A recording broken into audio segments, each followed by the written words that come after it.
MAW, warga negara Swiss yang rencananya berlibur di Bali, ditangkap oleh petugas bea cukai saat mendarat di Bandara Ngurah Rai lantaran diketahui membawa 1 paket ganja kering.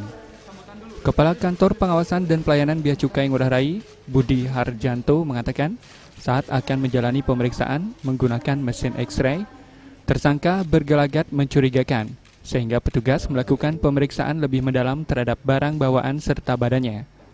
Saat pemeriksaan badan, petugas menemukan 1 plastik klip yang dibungkus menggunakan tisu di dalam pakaian dalam tersangka. Selanjutnya, petugas melakukan uji narkotika menggunakan narkotik tes, menunjukkan bahwa barang tersebut merupakan ganja dengan berat total 3,2 gram.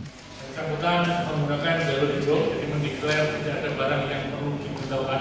Artinya, yang bersangkutan sudah memilih jalur tidak ada barang yang diberitahukan. Itu yang menggunakan hijau, tapi memang tetap harus wajib memasukkan barang bawaannya ke itu. Dari tiga kali tersebut, barang sendiri kemudian dari barang bawaan dilakukan pemeriksaan mendalam.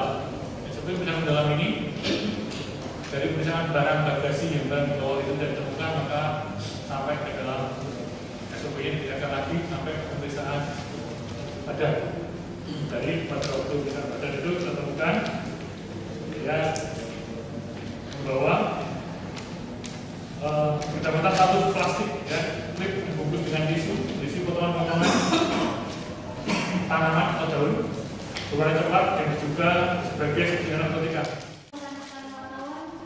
Tersangka diancam dengan pasal 113 ayat 1 Undang-Undang Nomor 35 Tahun 2009 tentang narkotika dengan ancaman hukuman maksimal pidana mati. Selanjutnya tersangka akan diserahkan kepada Polda Bali guna proses penyidikan lebih lanjut.